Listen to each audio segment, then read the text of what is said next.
Hello बच्चों, कैसे हैं आप लोग। उम्मीद है सब लोग बढ़िया होंगे। आई होप आप लोगों को मेरी आवाज आ रही होगी। जल्दी से मुझे कमेंट बॉक्स में बताइए कि आप लोगों को मेरी फोटो और मेरी आवाज आ रही है कि नहीं। Hello hello, mic testing. ओ भैया, ये क्या हुआ। ठीक है, बहुत बढ़िया भाई। गुड इवनिंग, गुड इवनिंग, नमस्कार।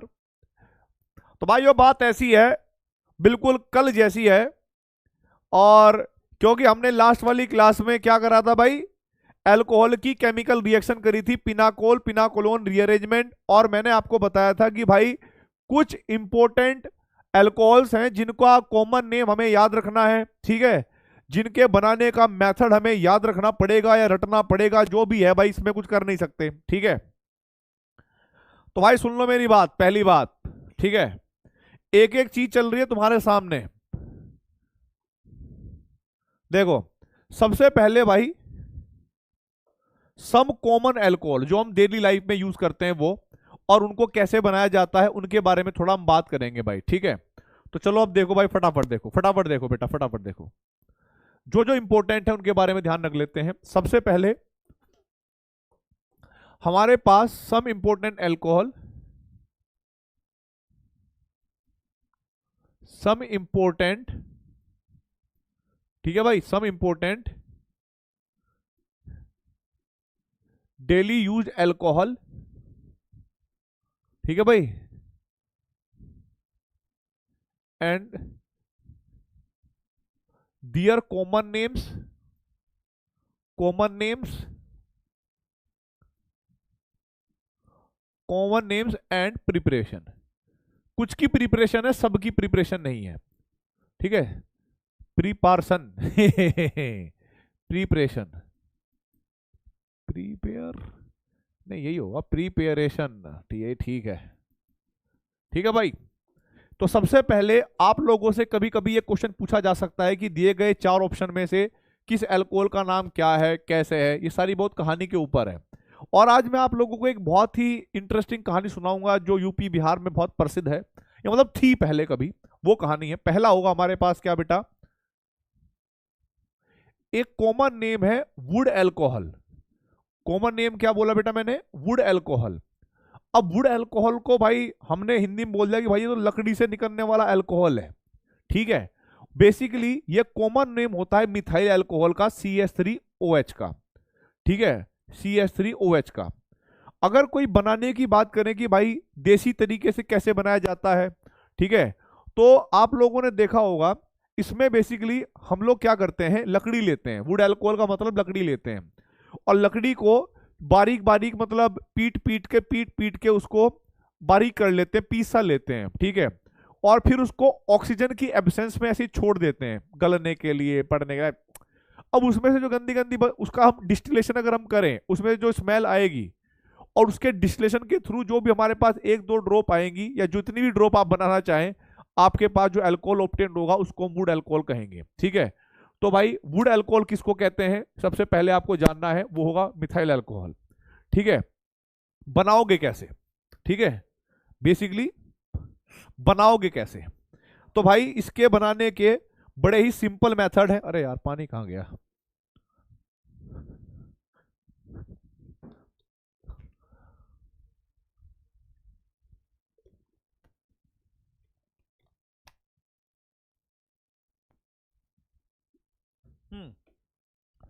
बनाने का method, CH3, sorry, carbon monoxide और प्लस के H2O, ठीक है।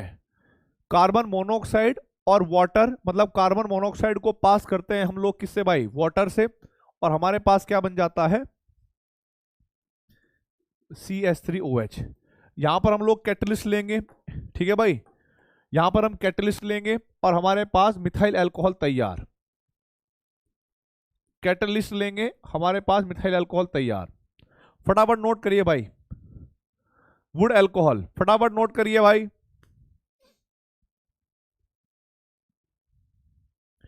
वुड अल्कोहल,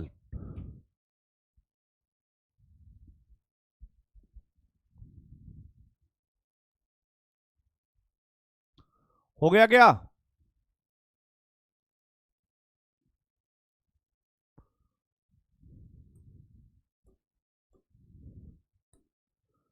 कैटलिस्ट लेंगे, कार्बन मोनोऑक्साइड में वाटर मिलाएंगे, बैलेंस कर लेना अपने आप।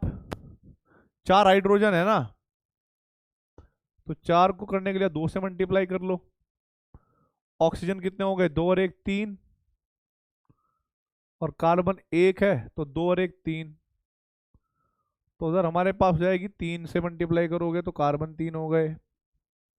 हाइड्रोजन अब ज्यादा हो जाएंगे, 3 चौक 12, कार्बन 3। भाई बैलेंसिंग हिट एंड ट्रायल से करनी पड़ेगी। अरे यार याद है ना, मैं तो सॉरी सॉरी सॉरी सॉरी।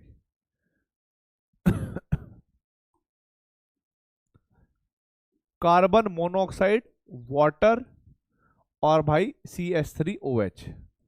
तो एक काम कर लेते हैं, 2 कार्बन के कर लोगे तो 2 इसके करके देखो, 2 इसके करके देखो, हाइड्रोजन जाएंगे 4 दूनी 8, लेकिन अल्कोहल पता नहीं भाई, बैलेंसिंग कर लेना अपने आप। बैलेंसिंग नहीं हो रही। कैटलिस्ट लिख देना आप लोग यहां पर, कौन कौन सा भाई, जिंक ऑक्साइड और Cr2O3, ये कैटलिस्ट होंगे। फटाफट नोट करिए भाई, चैट नहीं चल रही क्या? Hello hello, mic testing, hello hello hello. भाई चैट में कुछ लिखना है एक बार।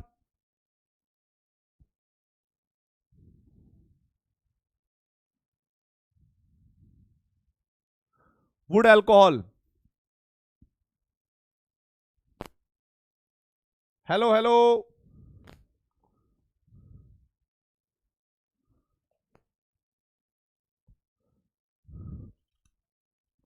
वुड अल्कोहल लिखो भाई फटाफट।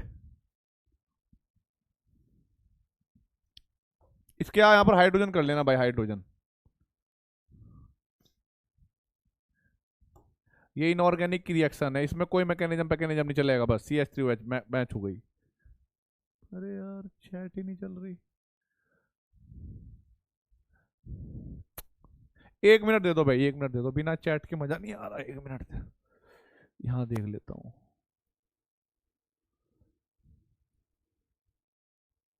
1 मिनट रुकना भाई, चैट नहीं चल रही मेरे पास। हाँ noted, sorry sorry sorry sorry भाई सॉरी। यहां पर वाटर की जगह पर O कर लेना, ऑक्सीजन इसके पास है, ये बैलेंस हो गई। ठीक है, एक और दूसरा एल्कोहल होगा बेटा, उसका नाम होता है क्या भाई, उसका नाम होगा आइसोप्रोपेनॉल, स्पिरिट एल्कोहल, इथेनॉल। ठीक है भाई, इथेनॉल फटाफट नोट करिए भाई। इथेनॉल, इथेनॉल का फॉर्मूला क्या होगा, इथेनॉल का फॉर्मूला देखो भाई, इथेनॉल का फॉर्मूला हमारे पास, इथेनॉल का फॉर्मूला हमारे पास होगा C2H5OH। और एक और बात ध्यान रखना, कभी कभी ऐसा क्वेश्चन आ सकता है, 4 ऑप्शन देगा वो, 4 ऑप्शन देने के बाद वो पूछेगा कि इनमें से एब्सोल्यूट अल्कोहल कौन सा होता है। ठीक है, तो इथेनॉल कह लो, या इसी के अंदर एक और शब्द होता है, कॉमन नेम इसका एब्सोल्यूट अल्कोहल। ठीक है, एब्सोल्यूट अल्कोहल। अब एब्सोल्यूट अल्कोहल का मतलब होता है 100% अल्कोहल, 100% इथेनॉल या C2H4OH, C2H5OH इज कॉल्ड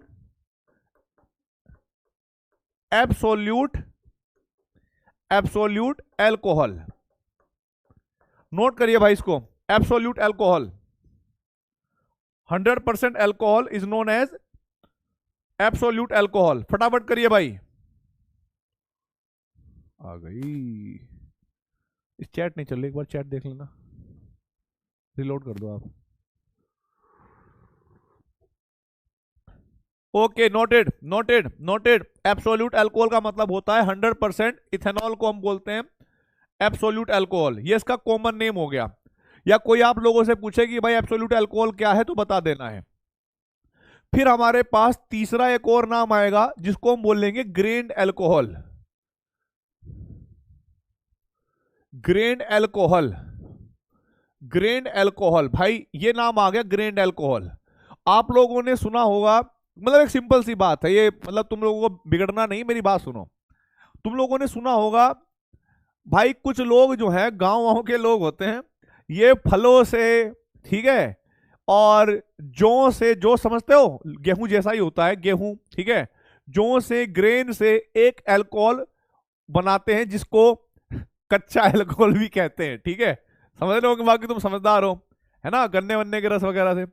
तो बेसिकली अगर ग्रेन अल्कोहल है ना, तो ग्रेन का मतलब है दानों से, ठीक है, कोई दाल वगैरह से या भाई किसी जिस भी चीज से फर्मेंटेशन कर सकते हो, ठीक है, तो उस अल्कोहल को हम कहते हैं ग्रेन अल्कोहल भाई, ठीक है।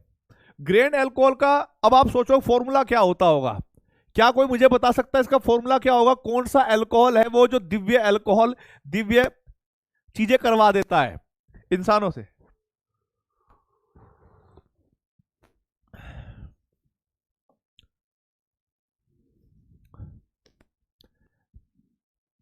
वो फॉर्मूला होगा हमारे पास C2H5OH, ठीक है, और इसके बारे में लिखेंगे it is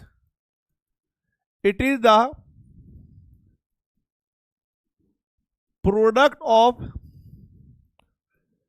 east fermentation of fruit sugar and grains, ठीक है भाई, and it is the main constituent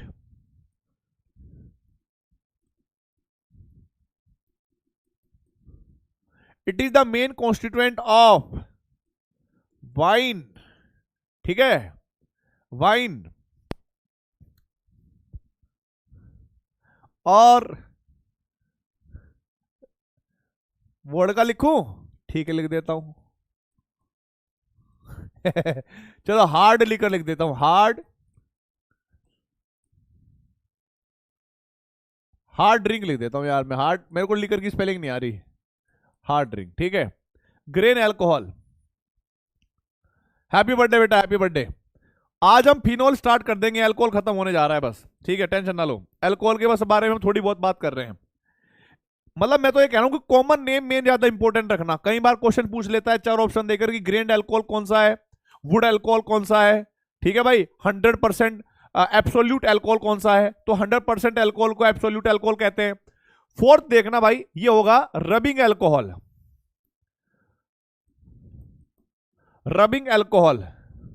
मलने वाला अल्कोहल। अभी मैं बताऊं कौन सा, आप एकदम याद हो जाएगा, आपको एकदम याद हो जाएगा ये, ठीक है।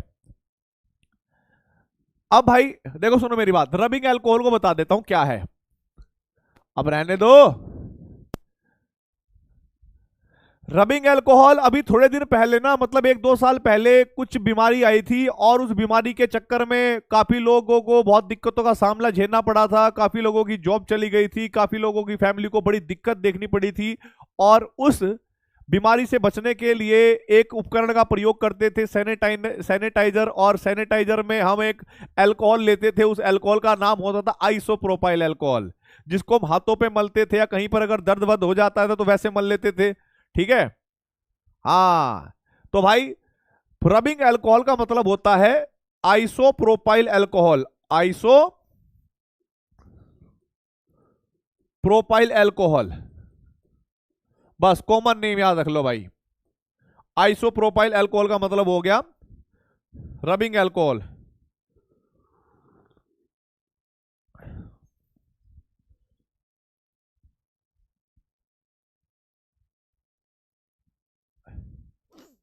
हो गया भाई,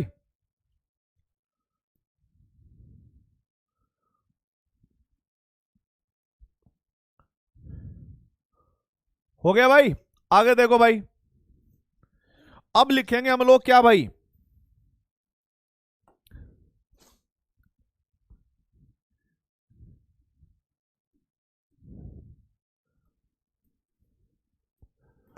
पावर अल्कोहल। देखो भाई, पावर अल्कोहल, अगर हम अल्कोहल को जलाएं, मेरे पास है नहीं, मैं जला के दिखाता, अल्कोहल को अगर हम जलाएं तो बेटा वो बर्न करके क्या बनाता है, हीट निकालता है, कार्बन डाइऑक्साइड वगैरह निकालती है। अब देखो भाई, फर्मेंटेशन के बाद क्या लिखा है, कहां पर लिखा है मैंने, फर्मेंटेशन ऑफ फ्रूट, देखो फ्रूट, हालांकि आम से पता नहीं बनता है कि नहीं बनता, लेकिन हाँ अंगूरों से तो बनता है भाई। ठीक है, फ्रूट है बेटा। अब देखो यहां पर देखो, पावर अल्कोहल का मतलब है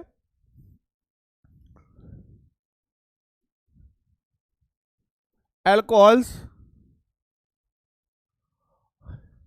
are generating, alcohols are generating power, that is why, ठीक है भाई, generating power if they burn, यदि उनको जलाया जाए तो, ठीक है, तो हम कहेंगे that is why, that is why they are called power alcohol. पर बात यह है कि वो कौन सा अल्कोहल है जो पावर अल्कोहल का काम कर सकता है। आप लोगों ने कुछ लोगों के किस्से सुने होंगे पुराने जमाने में, मतलब ताऊ चाचा दादा दादी, मतलब किसी के भी, कि भाई साहब एक दो गांव में ना बल्कि ऐसे होते हैं जो बाइक से जा रहे थे, बाइक से जाते गए अचानक से पेट्रोल खत्म हो गया, और पेट्रोल खत्म हो गया भाई साहब, फिर वो अपनी कहानी सुनाते हैं। ओ भाई पता तुझे, मैं वहां से आ रहा था 5 बजे, शाम का टाइम हो गया था, वो भाई मेरी बाइक का तेल खत्म हो गया, मैंने निकाल ली फिर एक बोतल ठीक है, वो बोतल भाई मैंने उसमें चला दी, मैं अपनी सीटी शो को ना, सीटी शो यानी CT 100 भाई साहब लेके आया हूं सीधा उससे ही, और तगड़ी जान लगावे। वो ऐसी सी बात बताते हैं, कुछ लोग होते हैं गांव में आस पड़ोस में, मतलब जिनको पूरा फेंकने की रहती है ना ठीक है, वो ऐसे होते हैं दो चार, तो उनसे उनसे ये बात जरूर है कि भाई ठीक है, उनके इस किस्से से हमें ये बात जरूर पता लग गई कि हाँ जहां पर पेट्रोल यूज होता है वहां पर हमारे पास इथाइल अल्कोहल भी यूज हो सकता है। ठीक है, तो that is why they are called power alcohol. अब पावर अल्कोहल क्या है समझना, जिसको हम प्रॉपर पावर अल्कोहल कहते हैं ना, प्रॉपर पावर अल्कोहल होता है हमारे पास अ मिक्सचर ऑफ, देखना ध्यान है, अ मिक्सचर ऑफ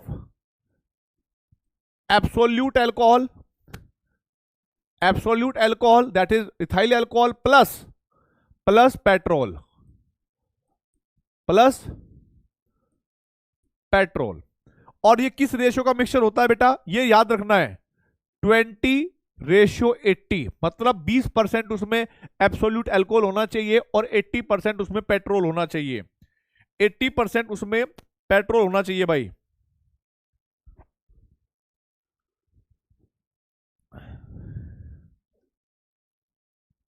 ठीक है, अब देखो भाई आगे, अब देखो आगे, फिर आएगा भाई एक कहानी थी, ये बहुत बढ़िया कहानी है भाई, ये मतलब ये इतिहास में हो चुकी है, हिस्ट्री है ये आएगा हमारे पास रेक्टिफाइड स्पिरिट, स्पिरिट, ठीक है, या इसको हम डीनेचुरेशन, डीनेचर्ड अल्कोहल भी कहते हैं। अब हमारे पास ना बहुत सारे अल्कोहल है, मिथाइल अल्कोहल, इथाइल अल्कोहल, कसम से ये जो इथाइल अल्कोहल है ना, ये इन सारे अल्कोहलों में देवता है, मतलब ये सच में बहुत बढ़िया है, हर तरीके से प्रयोग में लाया जाता है।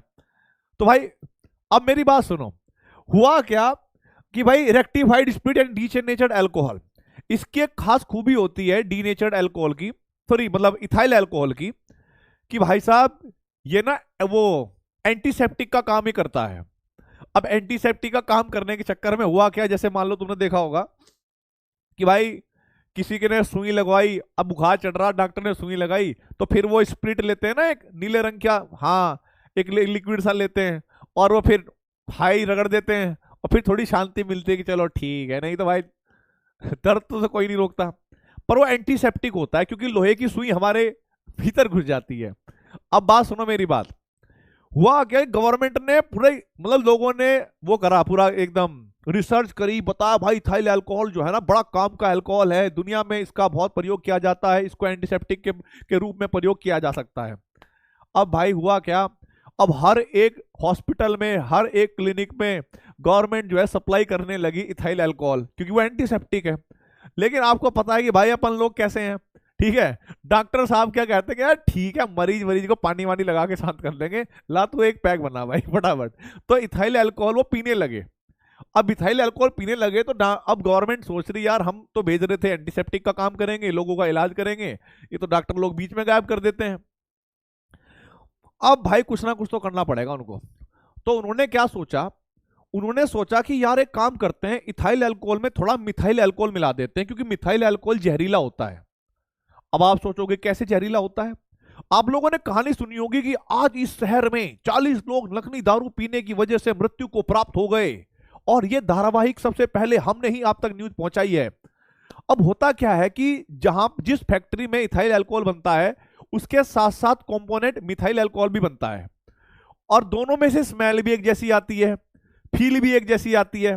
अब जो पीने वाले लोग होते हैं ना, मतलब होते हैं फैक्ट्री में दो चार चोर लोग, ठीक है, उनको लगता है कि यार एक काम कर लेते हैं, यहाँ पर तो बहुत अल्कोहल है, चलो एक काम कर लेते, एक कनस्तरी उठा लेते हैं, ठीक है। तो उन्होंने एक कनस्तरी उठा ली।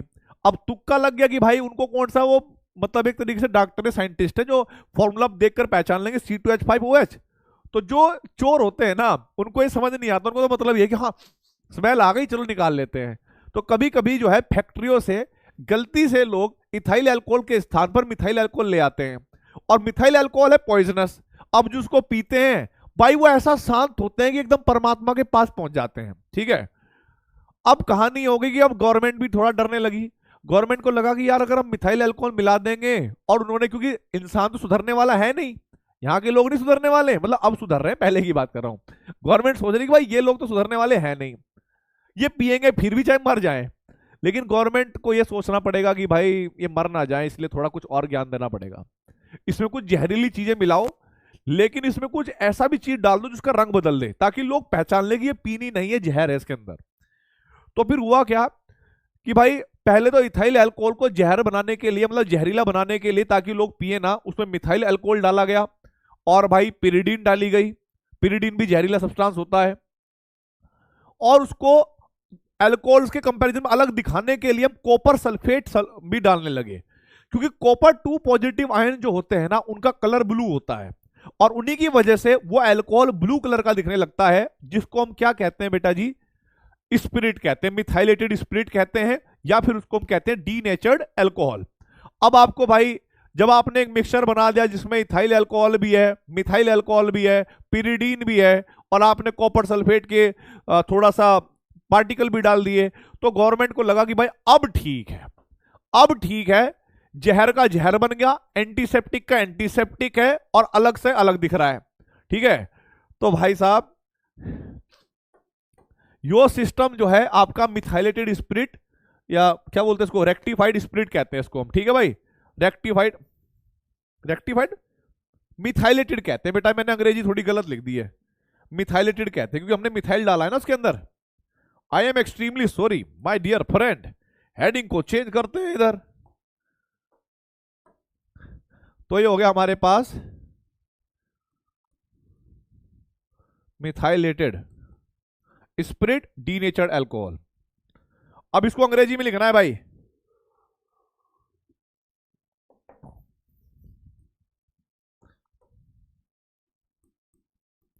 The alcohol, the alcohol is, alcohol भी कौन से वाला, C2H5OH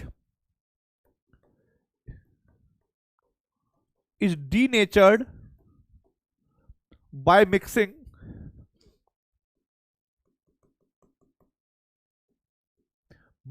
of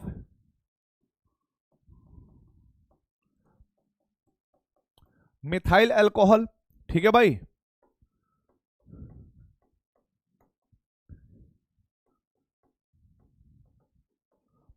pyridine and copper sulfate,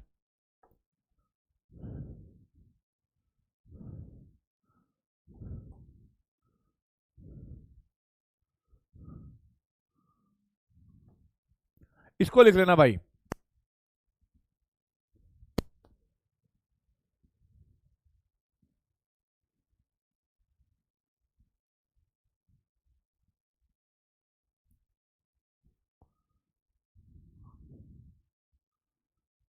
ठीक है।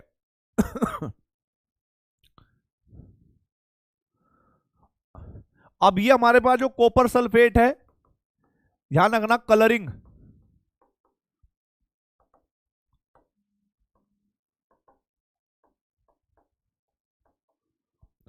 कलरिंग सब्सटेंस होते हैं कॉपर 2+ आयन, ठीक है। और ये क्या होते हैं हमारे पास, पॉइजन सब्सटेंस, जहरीला बनाने के लिए, ताकि आप लोगों को समझ में आ जाए। और इस तरह का कोई सैंपल होगा, इस such a type of sample. Pyridine भी बेटा इसमें वो होता है, क्या बोलते हैं, जहरीला होता है ना। अगर मिथाइल अल्कोहल से बच जाओगे तो फिर पिरिडीन से खत्म हो जाओगे। गवर्नमेंट ये चाहती है कि बिल्कुल पीना नहीं है, तुम लोगों ने बर्बाद कर दिया, पूरी फैक्ट्री का सिस्टम बिठा दिया।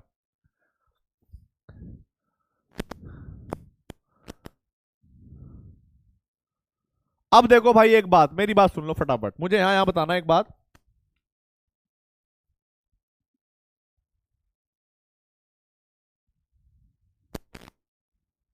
कर लिया आप लोगों ने भाई? Hello hello, mic testing.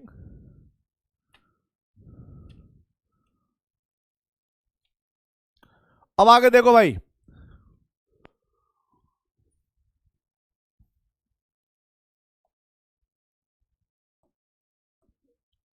अब यहां पर देखो भाई क्या लिखा हुआ है।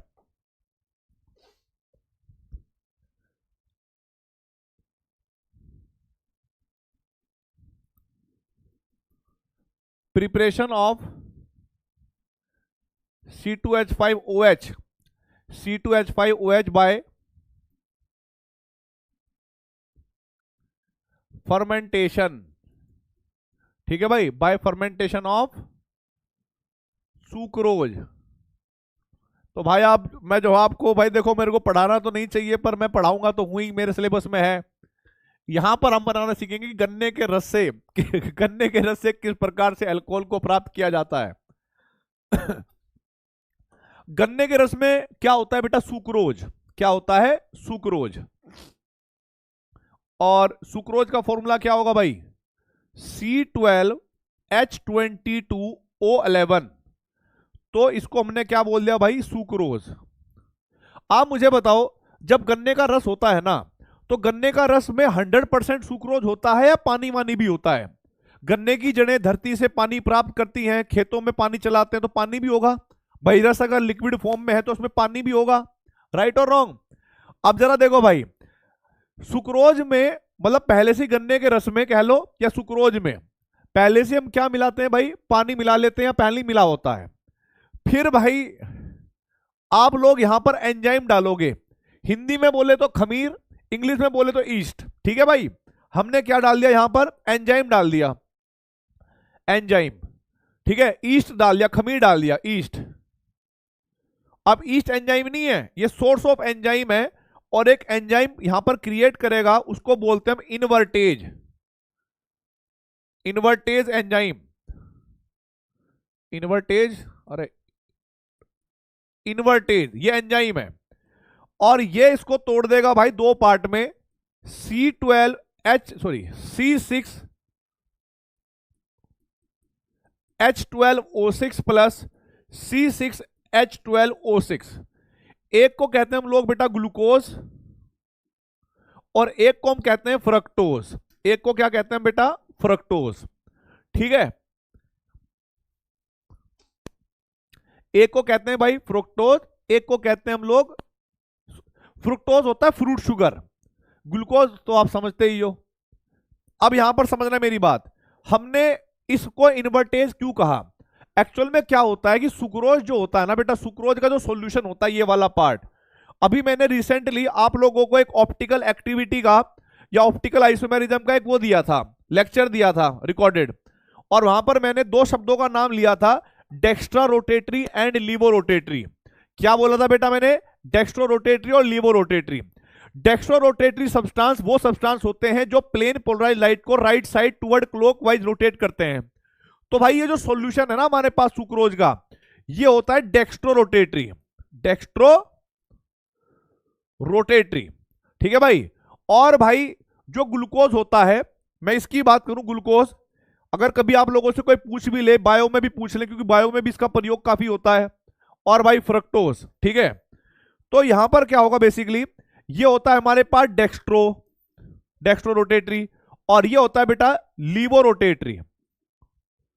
लेकिन ज्यादा मात्रा में इसका मैग्नीट्यूड ज्यादा होता है लीवो रोटेटरी का, ठीक है, इसका मैग्नीट्यूड ज्यादा होता है +92 के आसपास। तो होता क्या है कि जो ओवरऑल मिक्सचर होता है हमारे पास इन दोनों का, जो हमें मिक्सचर प्राप्त होता है इन दोनों का, ये ओवरऑल क्या होता है बेटा जी, लीवो रोटेटरी, रोटेटरी, ठीक है। अब मैंने आपको बता दिया भाई, ग्लूकोज डेक्स्ट्रो होता है, फ्रक्टोज लीवो होता है, लेकिन दोनों का मिक्सचर जो है वो लीवो होगा, क्योंकि ज्यादा मैग्नीट्यूड आपका लीवो रोटेटरी का होता है। अब होता क्या है कि इस रिएक्शन में, रिएक्शन को करवाने से पहले जो सॉल्यूशन था हमारे पास, या जो भी मिक्सचर रहा होगा, उसकी प्लेन पोलराइज्ड लाइट को घुमाने के लिए एक डायरेक्शन होती, ठीक है। देखने को मिलेगा बेटा, जब आप ग्रेजुएशन करोगे तो वहां पर एक पोलराइजर होता है लैब में, वहां पर दिखेगा। 11वीं 12वीं में जरूरत नहीं पड़ेगी इसकी, मैं तो बस बता रहा हूं आपको, ठीक है। तो यहां पर जब रिएक्शन नहीं हुई थी तो ये डेक्स्ट्रो था सॉल्यूशन, और जब रिएक्शन हो गई तो ये लीवो हो गया। तो प्लेन पोलराइज्ड लाइट की जो दिशा है वो इन्वर्ट हो गई, चेंज हो गई। उसी के नाम पर इस एंजाइम का नाम इन्वर्टेज कहा गया है, ठीक है, यस, इन्वर्टेज एंजाइम कहा गया है। और भाई इस प्रोपोर्शन, इस वाली रिएक्शन को हम इन्वर्जन ऑफ शुगर भी कहते हैं, ठीक है, इस रिएक्शन को इन्वर्जन ऑफ शुगर भी कहते हैं। This reaction is also known as, this reaction is also known as inversion of sugar। भाई आप लोगों को इन्वर्जन का पता होना कि इन्वर्जन ऑफ शुगर कहा क्यों है, इन्वर्जन ऑफ शुगर, कि भाई जो सुक्रोज होता है वो डेक्स्ट्रो रोटेटरी होता है, और जो हमें मिक्सचर प्राप्त होता है वो लीवो रोटेटरी होता है। तो ये प्लेन पोलराइज्ड लाइट के घुमाने की जो डायरेक्शन इनकी अपोजिट होती है, जिस वजह से इनको हम क्या कहते हैं भाई, इन्वर्जन ऑफ शुगर कहते हैं। और एंजाइम का नाम रट लेना, इन्वर्टेज एंजाइम है। वो पूछता है, वो पूछता है भाई, अभी आप देखना जब मैं करवाऊंगा आगे क्वेश्चंस, ठीक है। आगे देखो भाई, फॉर्मूला बिल्कुल सही है, C6H12O6 ही होता है बेटा। ग्लूकोज का और फ्रक्टोज का फॉर्मूला सेम होता है, मॉलिक्यूलर फॉर्मूला, स्ट्रक्चरल फॉर्मूला अलग अलग होता है। अगर कोई बनाना चाहता है या देखना चाहता है तो मैं भी बना देता हूं, 1 मिनट दे दो मुझे। आप मुझे बताइए कि आप लोगों ने नोट कर लिया भाइयों, यस और no? Hello hello, mic testing, क्या आप लोगों ने नोट कर लिया भाई?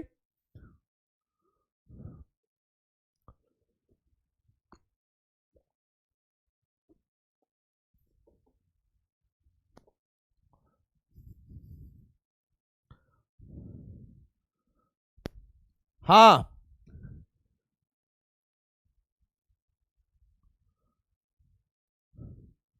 ठीक है। अब देखिए आगे, अभी अल्कोहल बना नहीं है, ये रिएक्शन आगे देखो, आगे क्या होता है हमारे पास। ये जो बनता है ना ग्लूकोज या फ्रक्टोज, C6H12O6, ये जो बना है ग्लूकोज या फ्रक्टोज, या इसको हम फ्रक्टोज भी कह लें, ठीक है। ये हमारे पास जाइमेज एंजाइम, जाइमेज एक दूसरा एंजाइम होता है, उसकी प्रेजेंस में आप इसका हाइड्रोलाइसिस करोगे तो यहां पर हमारे पास बेटा जी CH3CH2OH अल्कोहल आपको प्राप्त हो जाएगा। और बैलेंस कर लेना अपने हिसाब से भाई देख के, ठीक है। CH3CH2OH बैलेंस कर लेना भाई इसको। जाइमेज एंजाइम याद करना है भाई आपको। और प्लस के 2 CO2।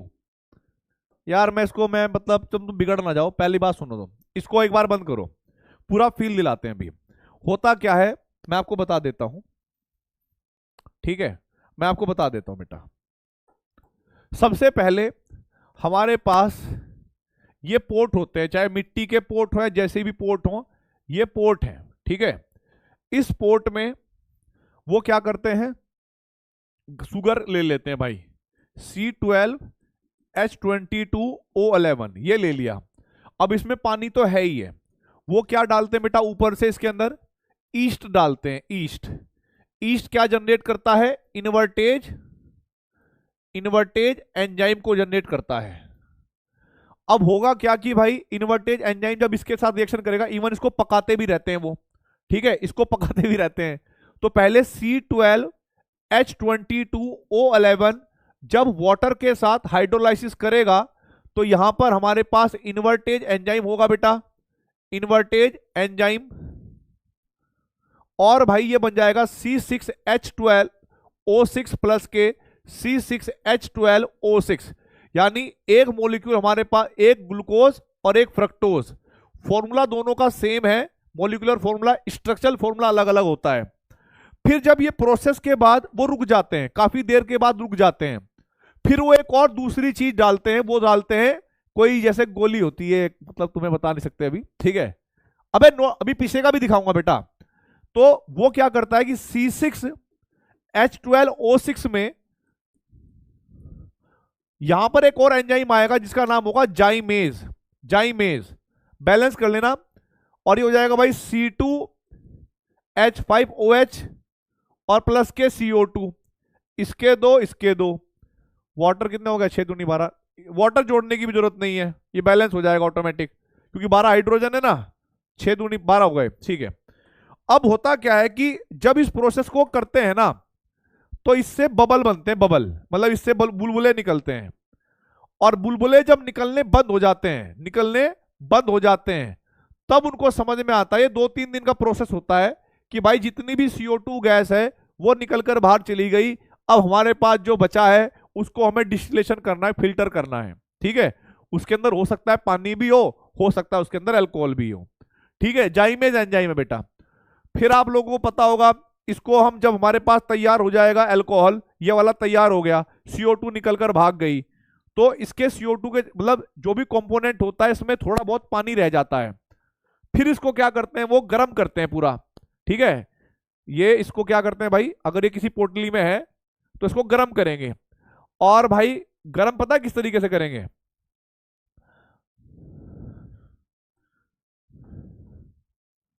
ऐसे समझना। अब इसमें थोड़ा बहुत पानी भी होगा और थोड़ा बहुत C2H5OH भी होगा। जब आप इसको हीट दोगे तो हीट देने के बाद पहले ऊपर कौन जाएगा, आपको पता है बेटा कि अल्कोहल का बॉइलिंग पॉइंट कम होता है एज कंपेयर टू वाटर के, तो सबसे पहले इवेपोरेट कौन होगा बेटा, अल्कोहल, तो अल्कोहल निकल जाएगा ऐसे करके।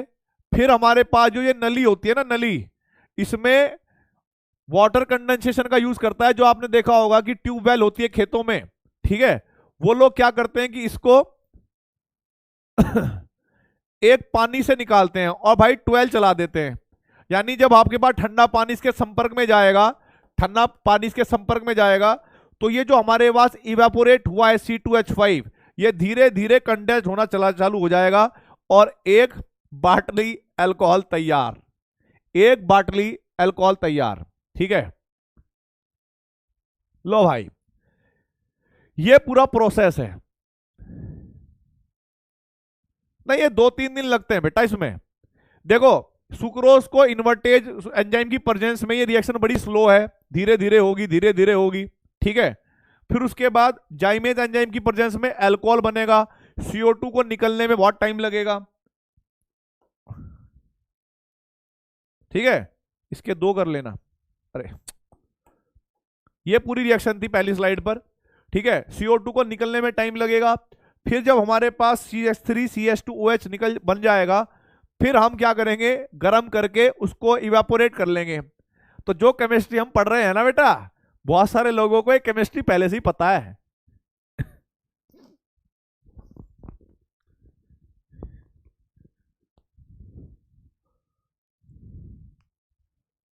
हाँ,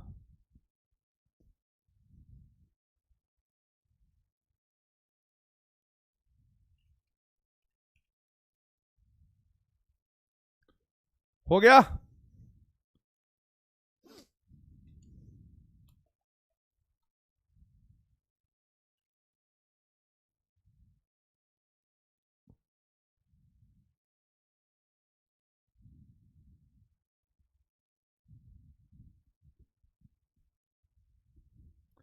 आगे बढ़ेंगे भाई, ये नोट करना हो तो कर लो।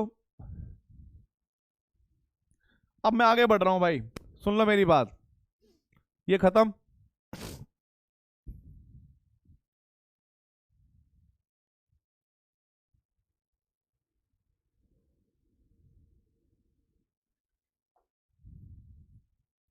दूसरा है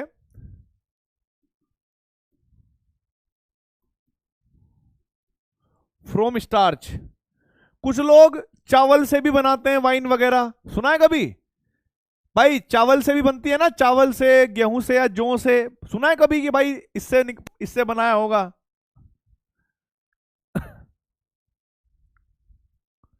देखो चावल में क्या होता है बेटा, स्टार्च होता है। चावल में क्या होता है? स्टार्च। बस फिनोल चालू हो गया, लास्ट रिएक्शन है। स्टार्च का फॉर्मूला होता है,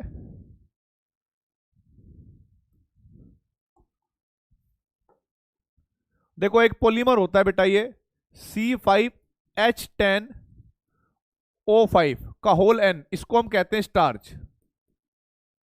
ठीक है, स्टार्च ये होता है। तो भाई ये क्या काम करेगा, पहले N वाटर को इसका हाइड्रोलाइसिस करेंगे हम लोग। ठीक है, तो हमारे पास यहां पर C12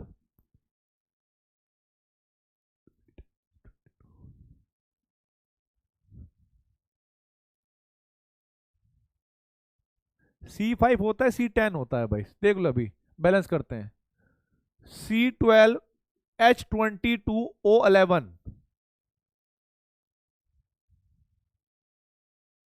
ठीक है, ये कन्वर्ट होता है भाई माल्टोज में। ठीक है, माल्टोज में। एक बार इसका फॉर्मूला चेक करना पड़ेगा भाई, 1 मिनट देना मुझे, बहुत टाइम हो गया बेटा।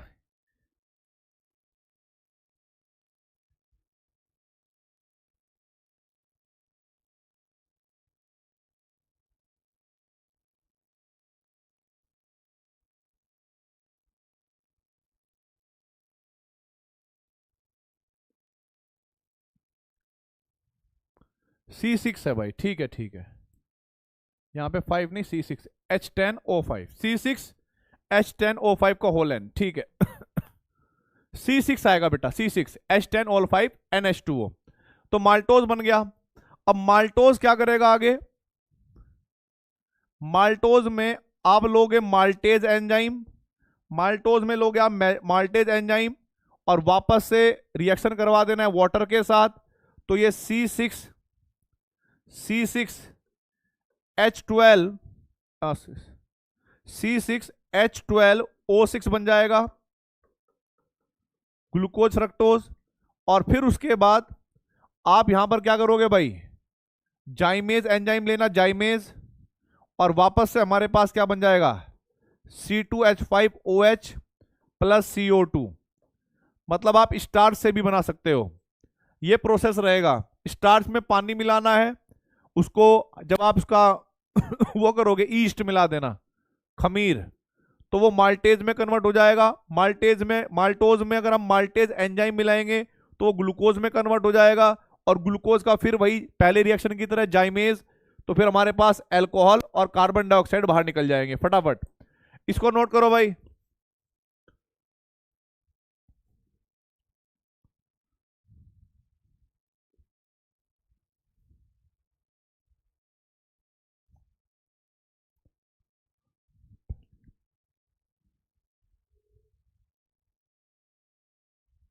क्या आगे बढ़ सकते हैं भाई?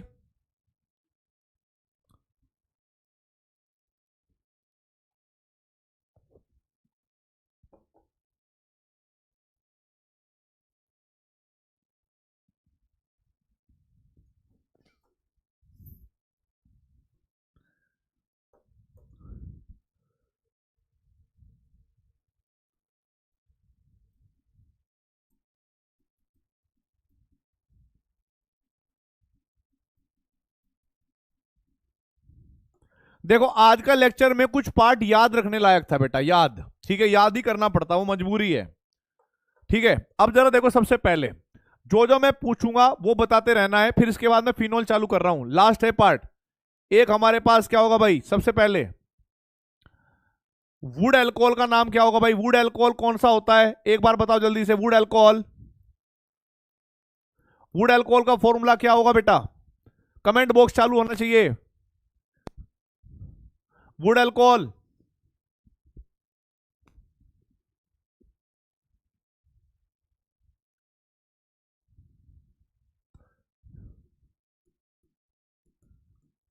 ग्रेन्ड अल्कोहल,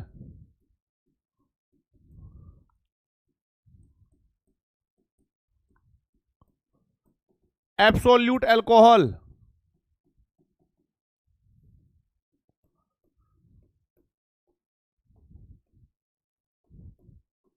पावर अल्कोहल,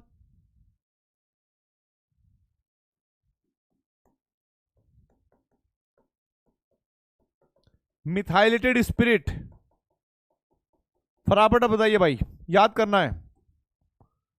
बिल्कुल सही जवाब, वुड अल्कोहल हमारे पास हो जाएगा बेटा मिथाइल अल्कोहल, ठीक है। और भाई ग्रेन्ड अल्कोहल का फॉर्मूला वही होगा C2H5OH। एब्सोल्यूट अल्कोहल हमारे पास होता है बेटा C2H5OH।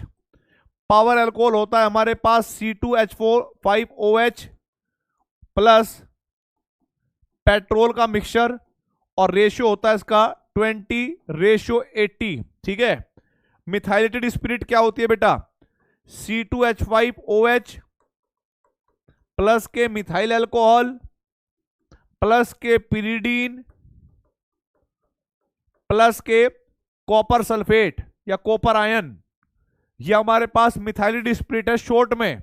इसको हम डीनेचर्ड अल्कोहल भी कहते हैं, इसको हम लोग डीनेचर्ड अल्कोहल भी कहते हैं, डीनेचर्ड अल्कोहल भी कहते हैं, बिल्कुल सही बात। एक और अल्कोहल का नाम था रबिंग अल्कोहल, अगर आपको याद आ रहा हो तो भाई बता देना। Rubbing alcohol, rubbing alcohol common name याद हो जाएंगे फिर आपके। रबिंग अल्कोहल फटाफट बताइए।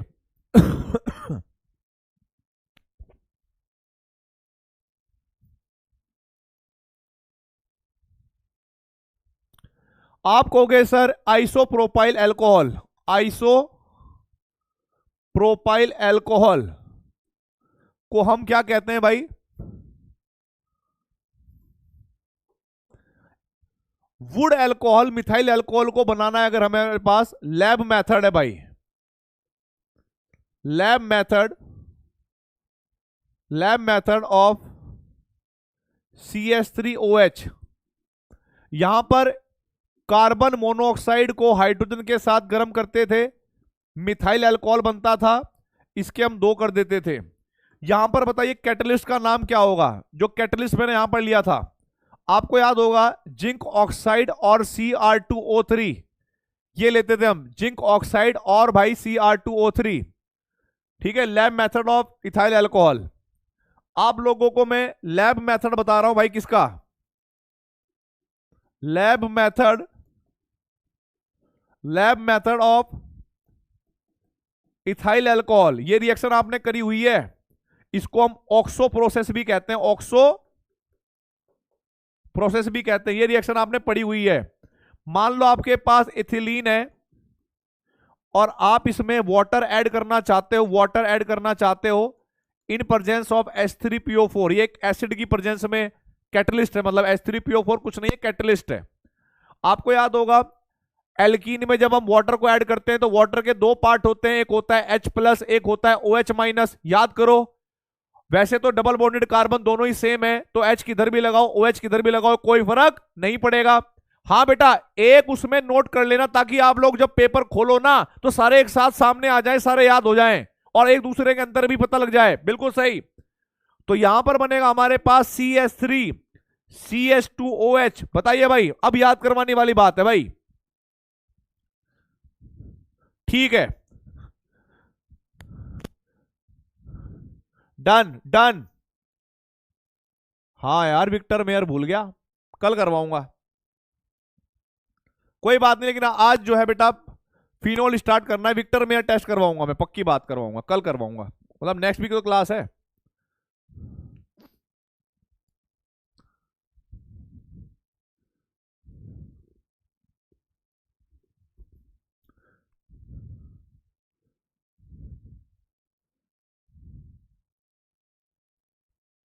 ठीक, डन।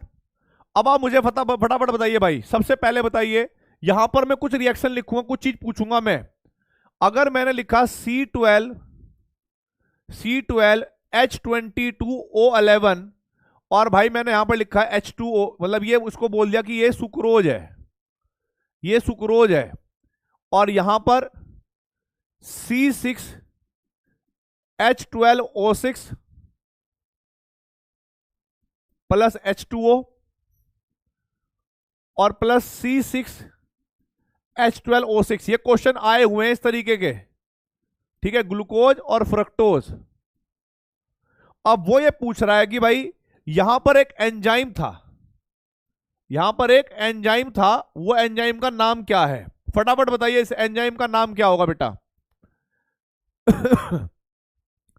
इनवर्टेज, बिल्कुल सही बात है, करेक्ट आंसर है। इस रिएक्शन में कौन कौन डेक्स्ट्रो रोटेटरी होता है और कौन कौन लीवो रोटेटरी होता है? कोई बता सकता है मुझे? इस पूरी रिएक्शन में चाहे रिएक्टेंट लो या प्रोडक्ट लो भाई, आपको पता है कि मैंने सुक्रोज को भी डेक्स्ट्रो बताया था कि ये डेक्स्ट्रो रोटेटरी है, ग्लूकोज को भी बेटा मैंने डेक्स्ट्रो बताया था, और फ्रक्टोज हमारे पास लीवो रोटेटरी होता था। पर ये ओवरऑल मिक्सचर को अगर आप देखोगे तो वो लीवो रोटेटरी होगा, लीवो रोटेटरी होगा। इस रिएक्शन को हम दो नाम से बोलते हैं बेटा, this reaction is known as, ध्यान रखना है भाई, this reaction is known as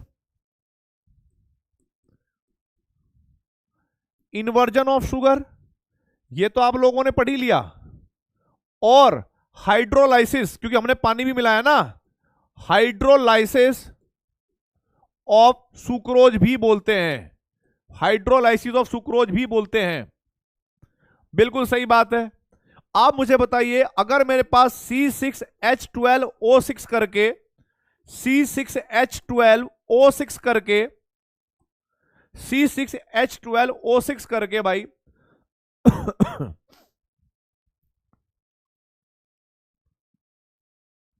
यहां पर मैंने लिया कि भाई ये तो ग्लूकोज हो सकता है, ग्लूकोज हो सकता है या फ्रक्टोज, ग्लूकोज हो सकता है फ्रक्टोज। अगर मैं इसमें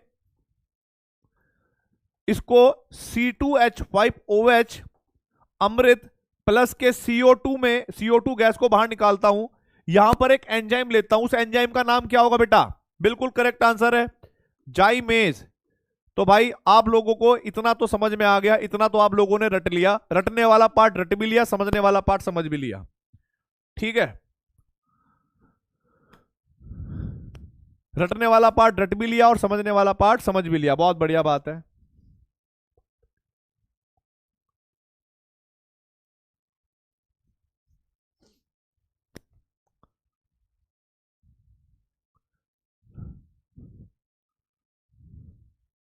आगे देखिए भाई, विक्टर मेयर टेस्ट के लिए 2 पन्ने छोड़ दीजिएगा, विक्टर मेयर टेस्ट के लिए 2 पन्ने छोड़ दीजिएगा, ठीक है। अब मेरी बात सुन लो, यहां पर अब हम नया टॉपिक स्टार्ट करेंगे, फिनॉल,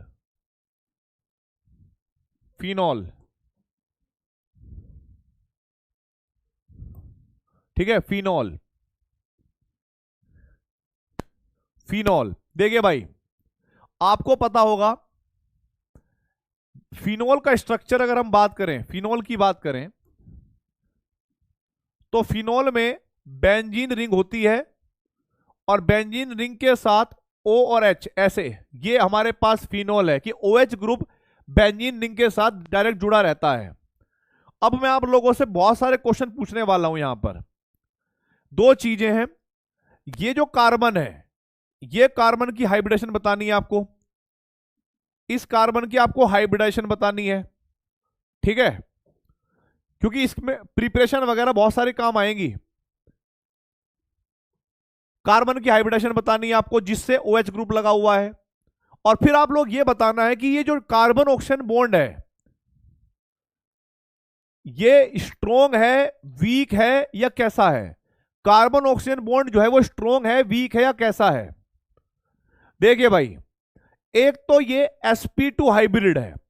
अगर हम अल्कोहल के कंपैरिजन में तुलना करें, R C H O H, यहां पर देखो आर सी ओ एच, हो सकता है कि यहां पर हाइड्रोजन हो सकता है यहां पर कार्बन हो, उससे कोई फर्क नहीं पड़ता।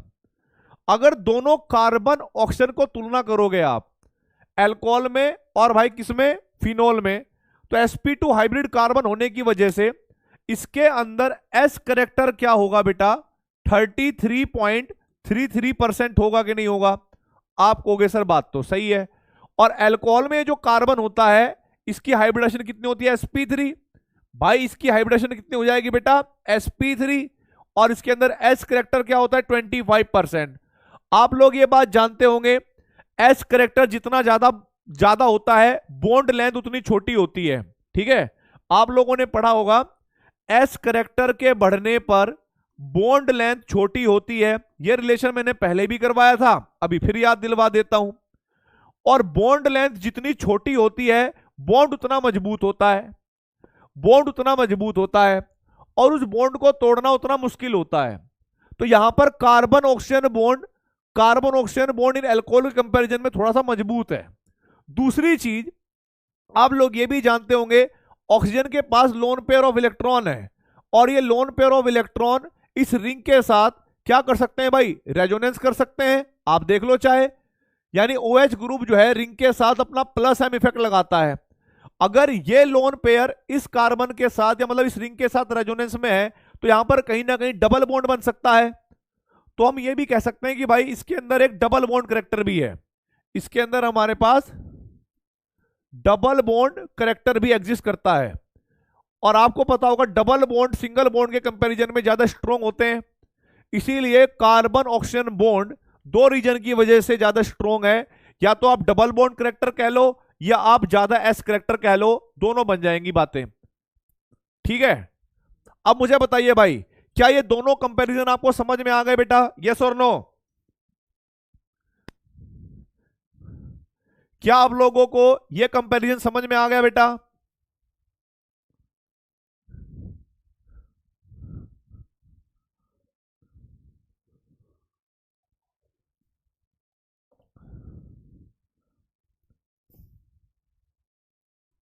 अब देखिए भाई,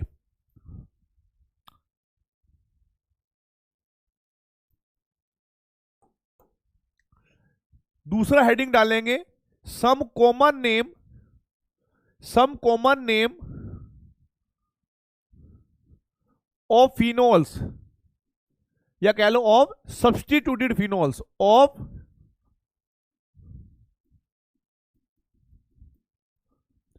सब्सटीट्यूटेड फिनोल्स। देखो भाई, हमारे पास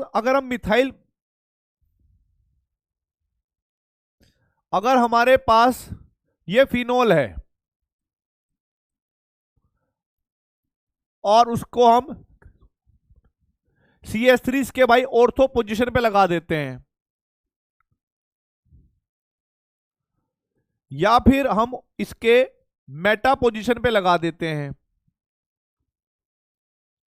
या फिर इसके हम पैरा पोजीशन पे लगा देते हैं। ठीक है, तो इनका नाम होता है क्रेसोल। क्या होता है बेटा जी, क्रेसोल।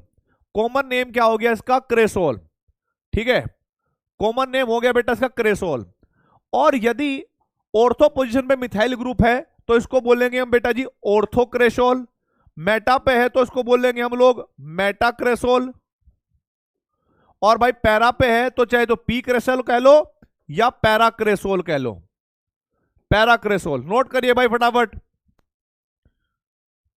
पैराक्रेसोल।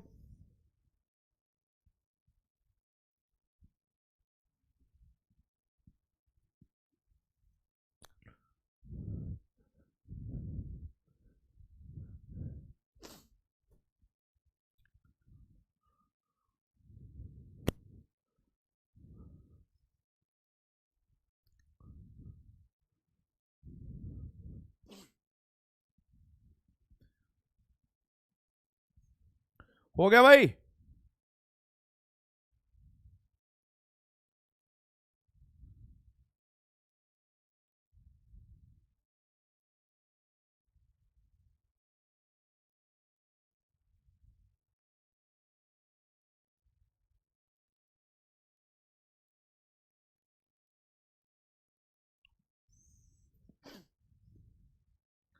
आगे बढ़ते हैं भाई, आगे भाई देखो,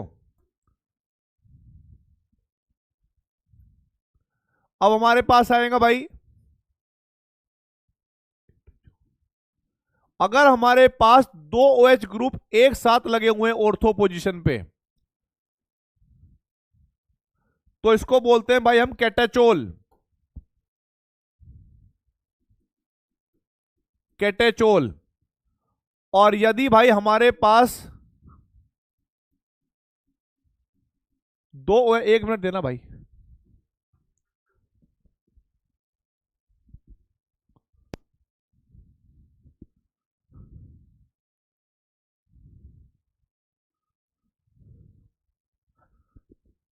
भाई 1 मिनट दे सकते हो क्या? मैं बताओ भाई, 1 मिनट दे सकते हो क्या?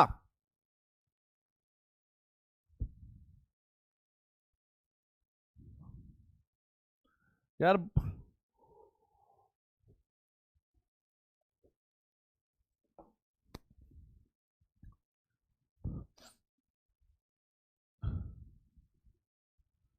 इसको बोलेंगे हम लोग रेसिस,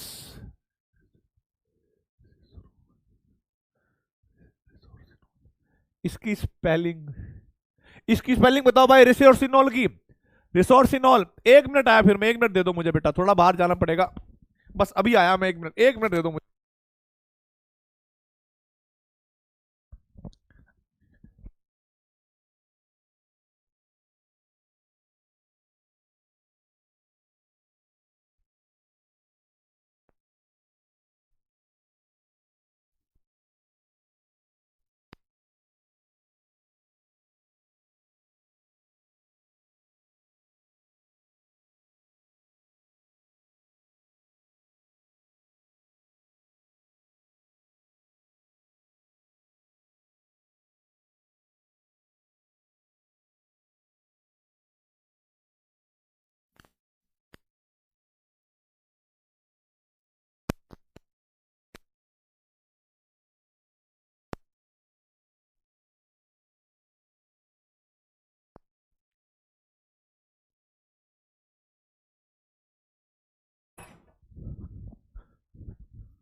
भाई बहुत सारा पानी पी लिया था यार मैंने पानी पी लिया था, अरे वो तो पता लग गया मेरे को।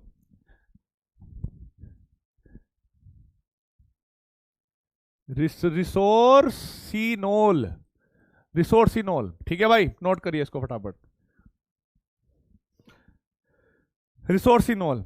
अब देखो भाई बात यह है, ये तो कॉमन नेम की बात हो गई, ठीक है।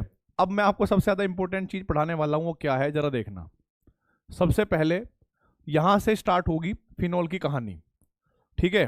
फिनोल की कहानी, फिनोल की कहानी के ऊपर क्या क्वेश्चन है मैं आपको बता देता हूं। जब भी आप फिनोल पढ़ोगे ना, तो फिनोल को इन टर्म्स में पढ़ना है, फिनोल को इन टर्म्स में पढ़ना है।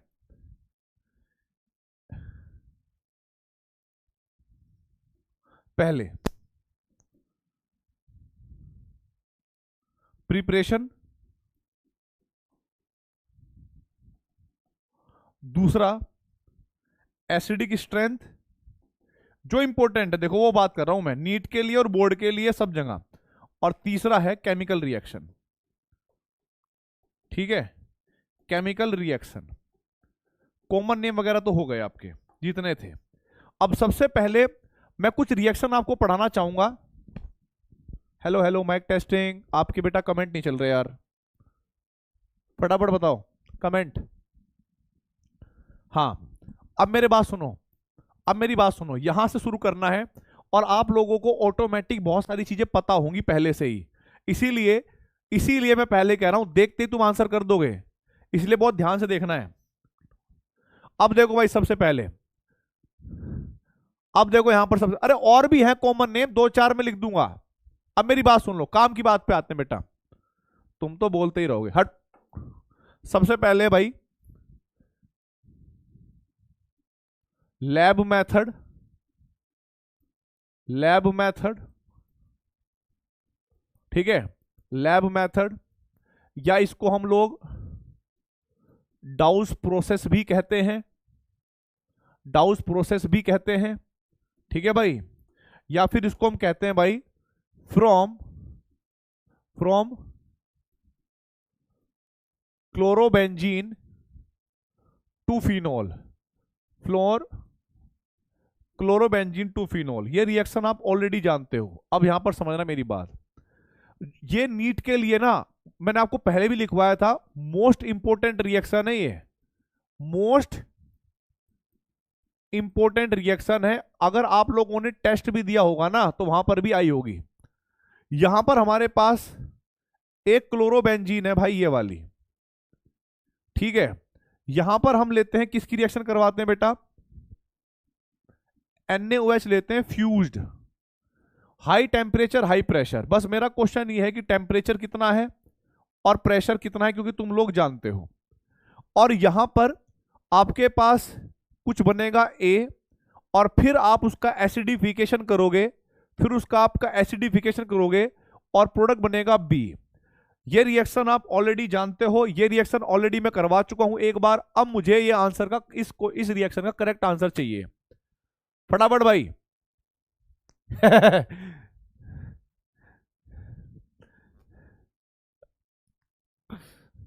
एक मिनट,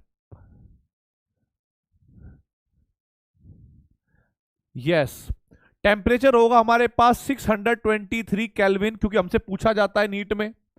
प्रेशर होता है बेटा हमारे पास 300 ATM प्रेशर, बिल्कुल करेक्ट बात है। पहले आप लोगों का बनता है बेटा क्या, पहले क्या बनता है, पहले बनता है आपके पास सोडियम फिनोक्साइड यानी बेंजीन रिंग, यहां पर O-Na पॉजिटिव, ये बनता है हमारे पास सोडियम फिनोक्साइड। और फिर जब आप एसिडिफिकेशन करते हो तो NaCl अलग हो जाता है, H यहां पर लग जाता है भाई,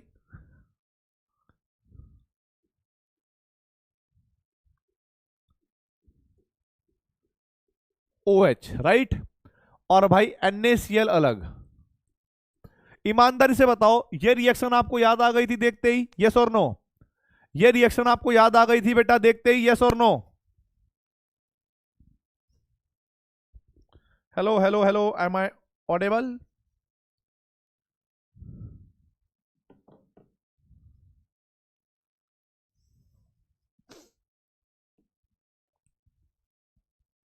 यस।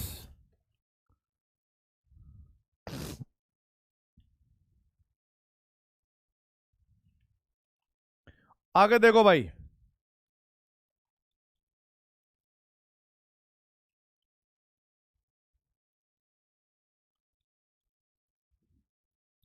ठीक है।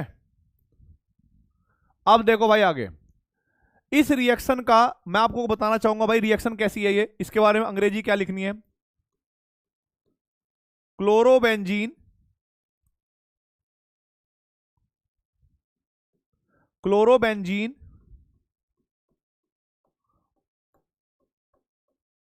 on reaction with fused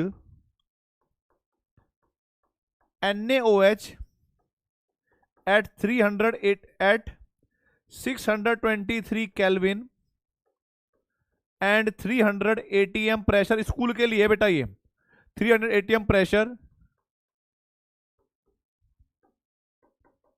gives sodium phenoxide, gives sodium phenoxide which on further acidification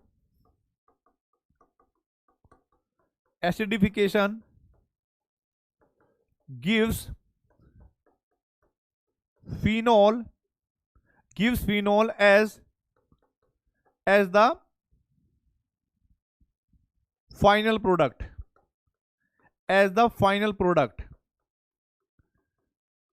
and this reaction is called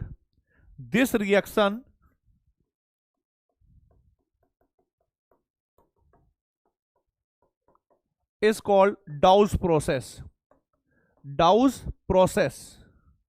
ठीक है। This reaction is called Dawes process, note करिए भाई, ये रिएक्शन हमारे पास Dawes प्रोसेस कहलाती है, ठीक है। स्कूल के लिए, इंग्लिश भी अब बेटा समझा दें, अभी हम समझा रहे हैं दोबारा।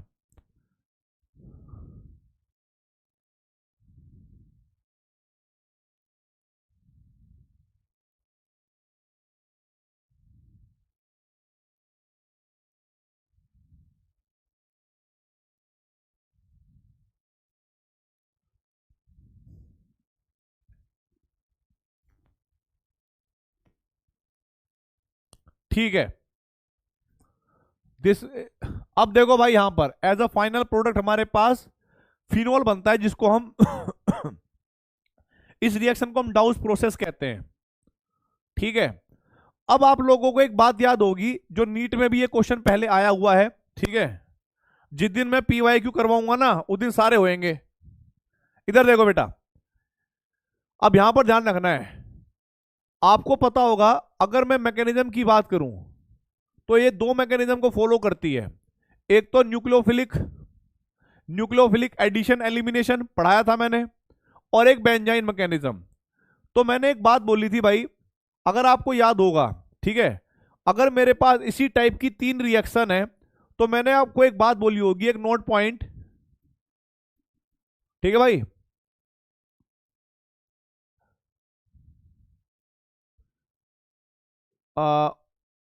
Eight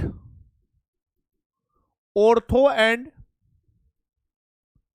para position, at ortho and para position, ठीक है भाई, if electron withdrawing group like NO2,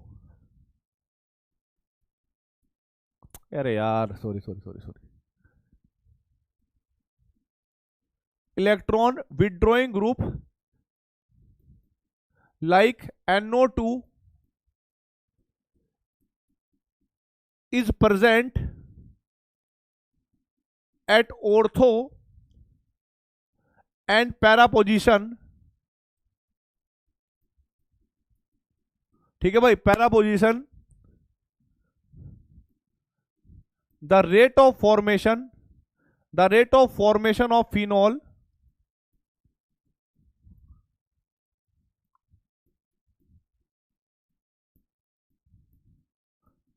is increases. ऐसा कुछ पढ़ाया था मैंने कुछ दिनों पहले। ठीक है, और मैंने आपको एक बात बताई थी कि भाई अगर मेरे पास ये है, ये बेंजीन है भाई, एक तरफ मैं लिख रहा हूं ऐसे क्लोरोबेंजीन, और मैंने यहां पर रिएक्शन करवाई है कैसी भाई, NaOH के साथ। ठीक है, और मान लो भाई यहां पर हमारे पास OH लग गया, फॉलोड बाय हाइड्रोलाइसिस। ठीक है, H2O। दूसरी भाई मैंने क्या रिएक्शन करवाई है, अगर मेरे पास यहां पर है क्लोरोबेंजीन, और यहां मैं लिख रहा हूं भाई NaOH, लेकिन इस बार क्या करा, ऑर्थो पोजीशन पे NO2 ग्रुप लगा दिया। ठीक है, और सेकंड स्टेप में, फर्स्ट स्टेप में मैंने NaOH लिया बेटा, फ्यूज्ड, और सेकंड स्टेप में मैंने HCl डाल दिया। सेम यहां पर भी भाई मैं सेकंड,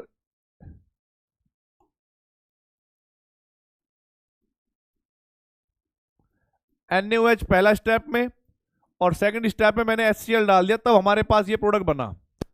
तो यहां पर हमारे पास प्रोडक्ट क्या बनेगा भाई, जरा ध्यान से देखो, बेंजीन रिंग, OH और NO2। ठीक है, तीसरी रिएक्शन देखिए, अगर मेरे पास बेंजीन रिंग है, यहां पर Cl है, ऑर्थो पे भी NO2 और पैरा पे भी NO2। ठीक है, दो जगह पर लगा दिया भाई। तो यहां पर NaOH के साथ पहले रिएक्शन करवाई और दूसरे स्टेप में हमने HCl डाल दिया। अब यहां पर जो प्रोडक्ट बनेगा ना, यहां पर OH लगेगा, और यहां पर भाई NO2 सेम टू सेम, और यहां पर NO2 सेम टू सेम। आप मुझे बताइए भाई फटाफट, क्या आप लोगों को कुछ याद आया, इस टाइप की रिएक्शन मैंने करवाई थी।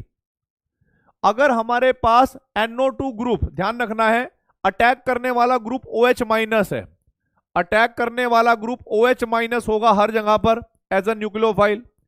जो यहां पर अटैक करेगा, जो यहां पर अटैक करेगा, जो यहां पर अटैक करेगा। अगर मेरे पास NO2 ग्रुप लगा होगा ऑर्थो पोजीशन पे, तो आपको पता है कि ऑर्थो पोजीशन पे रेजोनेंस लगाता है NO2 कौन सा, -M। -M आने की वजह से रिंग पर पॉजिटिव चार्ज डेवलप होगा, पॉजिटिव यहां पर, सेम यहां पर भी डेवलप होगा, और इसकी वजह से भी होगा क्योंकि रेजोनेंस जो है वो ऑर्थो और पैरा पोजीशन पे ऑपरेट होता है। तो मैंने आप लोगों को बताया था भाई कि भाई इन ग्रुप के लगने की वजह से इस वाले कार्बन पे जितना ज्यादा पॉजिटिव चार्ज डेवलप होगा, जितना ज्यादा पॉजिटिव चार्ज डेवलप होगा, अटैक ऑफ न्यूक्लियोफाइल उतना ज्यादा स्पीड से होगा और रेट ऑफ रिएक्शन उतना ज्यादा होगा। अगर मैंने इस रिएक्शन के रेट को R1 कहा, इस रिएक्शन के रेट को R2 कहा, इस रिएक्शन के रेट को R3 कहा, तो भाई करेक्ट ऑर्डर क्या होगा रेट ऑफ रिएक्शन का? करेक्ट ऑर्डर क्या होगा बेटा रेट ऑफ रिएक्शन का? याद करिए बेटा, पढ़ाया हुआ है, ऐसा कुछ भी नहीं है जो मैंने अलग से बताया हो, सब कुछ पढ़ाया हुआ है, इसमें से रिलेटेड है।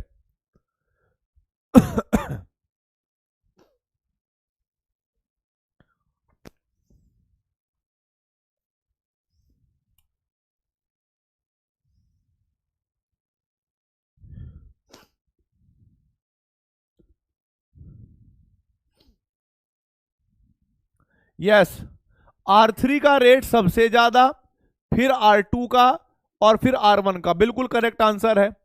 अब आप मुझे एक बात और बताओ बेटा, अगर मान लो रेट वेट की भी बात हो गई, अगर मैंने यहां पर टेम्परेचर को T1 मान लिया, यहां पर टेम्परेचर T2 मान लिया, यहां पर टेम्परेचर T3 मान लिया, टेम्परेचर का ऑर्डर क्या होना चाहिए? टेम्परेचर का भाई जो रिएक्शन खुद से ही आराम से हो रही है उसमें टेम्परेचर बढ़ाने की जरूरत पड़ेगी नहीं, और जहां पर बेटा जी रिएक्शन में टेम्परेचर की जरूरत ज्यादा पड़ेगी, मतलब जो रिएक्शन स्लो चल रही है वहां पर रिएक्शन में टेम्परेचर बढ़ाना पड़ेगा।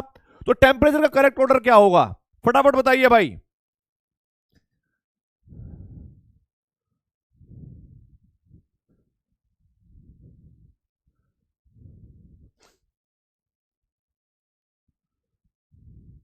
यस, T1 का मान सबसे ज्यादा होगा भाई, T1 का मान सबसे ज्यादा होगा, फिर T2 का, फिर T3 का। अगर मुझे टेम्परेचर कवर करना पड़े तो मैं ये बात जानता हूं कि जहां पर रेट स्लो होगा वहां पर टेम्परेचर ज्यादा बढ़ाना पड़ेगा। बिल्कुल सही आंसर है, एकदम करेक्ट आंसर है भाई, याद आ गया तुम्हें। इस रिएक्शन के मैकेनिज्म को क्या कहते थे बेटा? न्यूक्लियोफिलिक ऐड होता था, ये इलेक्ट्रॉन उठकर यहां पर जाते थे अगर आपको याद होंगे, फिर वापस आते थे, फिर क्लोरीन निकलता था। न्यूक्लियोफिलिक एडिशन एलिमिनेशन रिएक्शन या ArSN2 रिएक्शन कहते थे इनको। याद है कुछ मैकेनिज्म का टाइप? नोट पॉइंट लिख लो यहां पर, अगर याद आ गया हो तो बहुत बढ़िया बात है, नहीं आया होगा तो भाई मजबूरी है। क्या होगा बेटा? दिस रिएक्शन या this mechanism, this reaction follow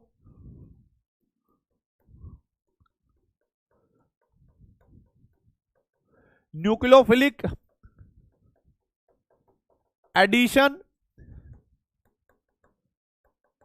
elimination process, elimination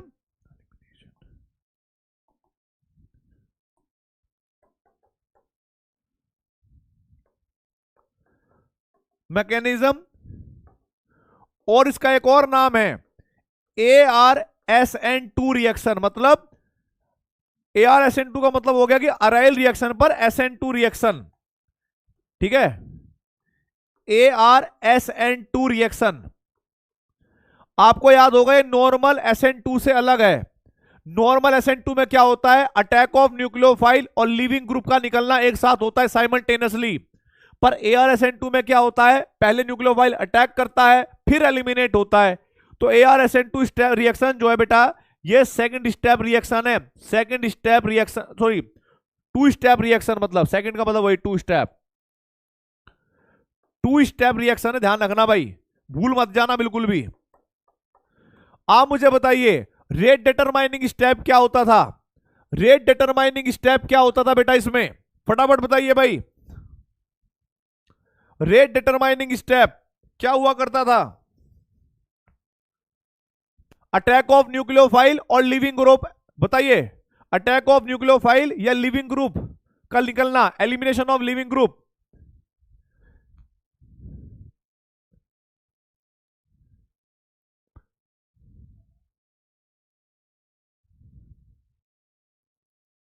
attack of nucleophile, जो स्लो स्टेप होता था, यस बिल्कुल सही है। अब यहां पर मैंने आप लोगों को उस टाइम पर भी बहुत सारे क्वेश्चन करवाए थे, ठीक है, अब दोबारा और करवा देता हूं। रिएक्टिविटी ऑर्डर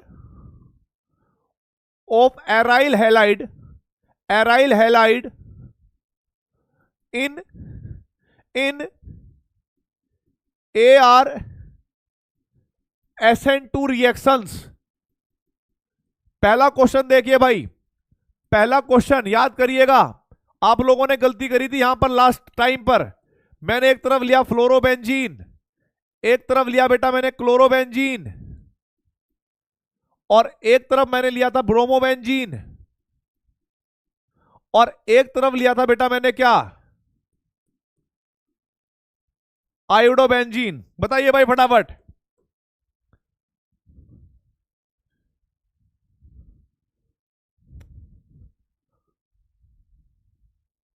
अच्छा बैक स्लाइड करनी है क्या? बैक स्लाइड कर देता हूं बेटा, बैक स्लाइड कर देता हूं, नोट करिए फटाफट इतना टाइम से।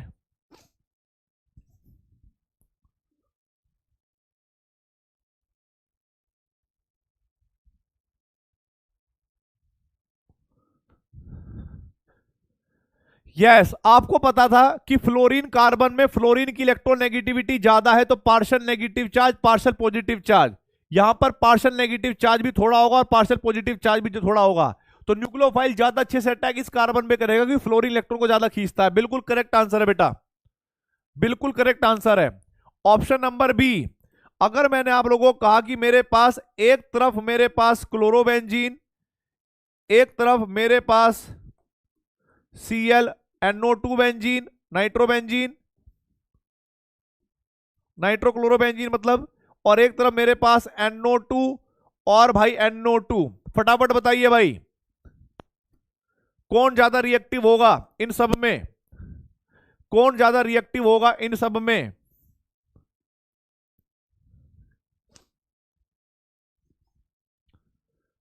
यस आपका आंसर होगा बेटा जी ये वाला ऑप्शन नंबर, देखो क्वेश्चन नंबर थर्ड देखो, अब सेकंड हो गया, क्वेश्चन नंबर थर्ड हो गया बेटा। अगर मेरे पास यहां पर लिखा है मैंने क्लोरोबेंजीन, ठीक है, और यहां पर लिखा है NO2,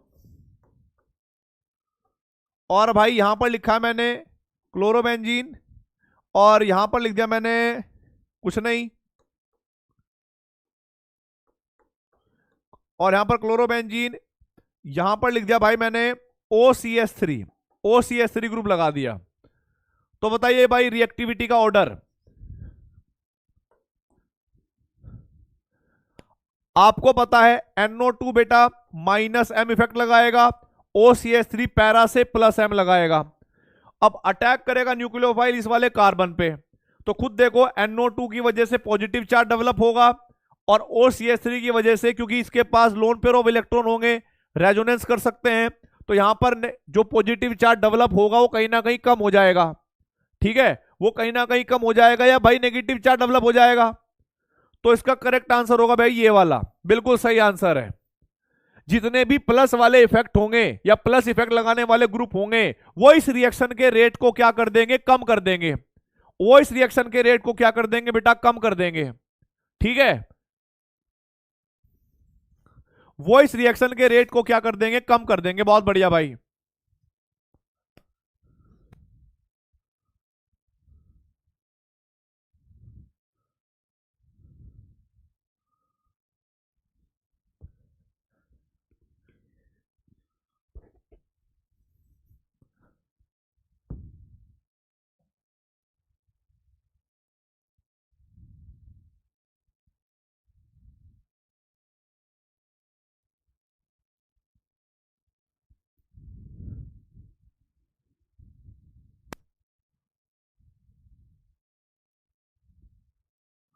अब देखो भाई आगे आप लोगों को बेंजाइन मैकेनिज्म समझाना है मुझे, बेंजाइन मैकेनिज्म, क्योंकि देखो न्यूक्लियोफिलिक एडिशन एलिमिनेशन तो आपने समझ लिया, न्यूक्लियोफिलिक एडिशन एलिमिनेशन तो आपने समझ लिया। एक और मैकेनिज्म है जो ये फॉलो करता है, और इस मैकेनिज्म के बारे में कुछ खास पूछता नहीं है, बस इस मैकेनिज्म में ये डाउस प्रोसेस में एक इंटरमीडिएट बनता है, ठीक है, डाउस प्रोसेस में एक इंटरमीडिएट बनता है जिसको कहते हैं बेंजाइन। क्या कहते हैं भाई? बेंजाइन। अब उस बेंजाइन के बारे में बताता हूं रिएक्शन कैसे होती होगी। सबसे पहले आप लोग ये सोचेंगे कि हमारे पास क्लोरीन था, क्लोरोबेंजीन, यहां पर हाइड्रोजन, यहां पर हाइड्रोजन, यहां पर हाइड्रोजन, यहां पर हाइड्रोजन, यहां पर हाइड्रोजन। कोई मुझे बता सकता है भाई ये जो बॉन्ड है, ये जो ऐसे बन रहा होगा बॉन्ड, जो हाइड्रोजन ने इसके साथ ओवरलैपिंग करी है, ये कार्बन का कौन सा ऑर्बिटल है? sp3 हाइब्रिड है, sp2 हाइब्रिड है, या sp हाइब्रिड है?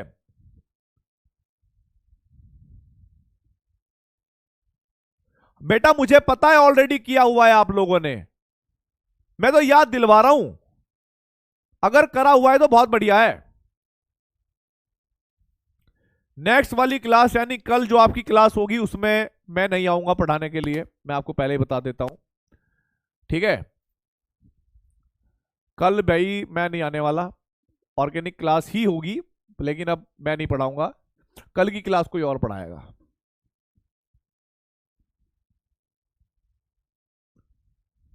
ये sp2 हाइब्रिड है, ये sp2 हाइब्रिड है, बिल्कुल सही बात है, बहुत सही बात है। अब यहां पर सबसे पहले जब आप बेस लेते थे तो बेस तो OH माइनस इस H+ को रिमूव कर जाता था तो वाटर निकल जाता था बेटा। तो हमारे पास ये जो स्पीसीज है जिसको हम यहां पर क्लोरीन कहेंगे, ये जो लोन पेयर होते हैं ना बेटा, लोन पेयर और नेगेटिव चार्ज, ये हाइब्रिड ऑर्बिटल में रहते हैं और इसके चलते इन इलेक्ट्रॉनों को रिपल्शन लगता है तो क्लोरीन निकल के भाग जाता है, क्लोरीन निकलकर भाग जाता है। और होता यहां पर भी एक हाइब्रिड ऑर्बिटल ही है और यहां पर भी हाइब्रिड ऑर्बिटल ही होता है। तो इनकी वजह से जो बॉन्ड बनता है वो सिग्मा बॉन्ड बनता है।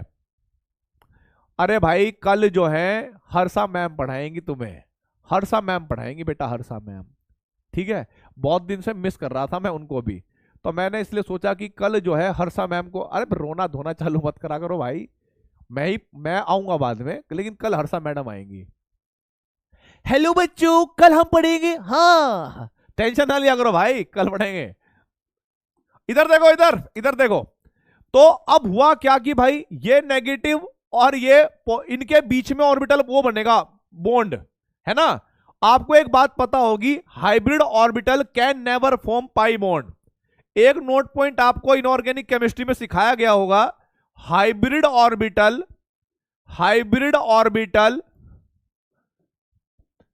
Can never form pi bond, ठीक है। तो बेंजाइन को क्या दिखा के रखते हैं वो पेपर में या बुक में ऐसे लिख के रखते हैं कि बेंजीन बन गई ऐसे ऐसे ऐसे, और वो ये पूछ लेते हैं बेटा द नंबर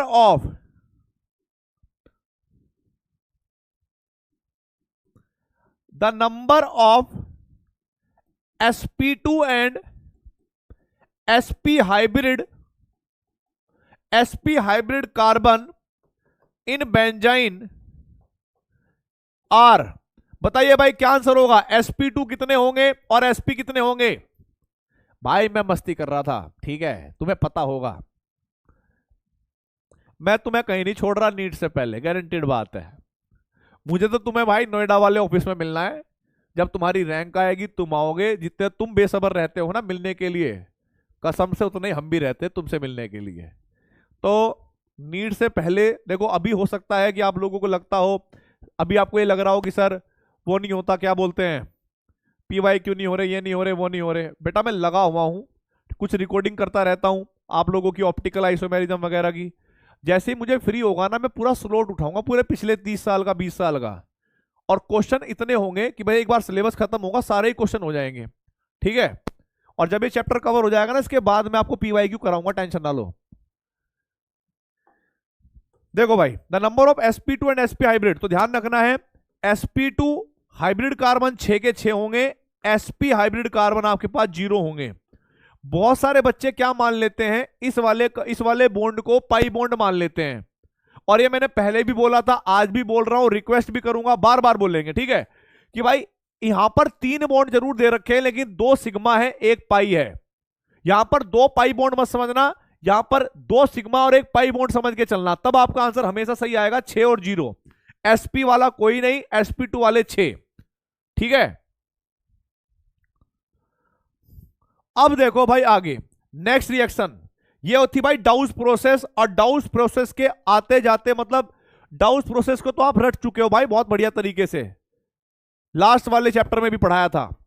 ठीक है, अब यहां से जो अभी तो है टाइम यार, पढ़ लें क्या?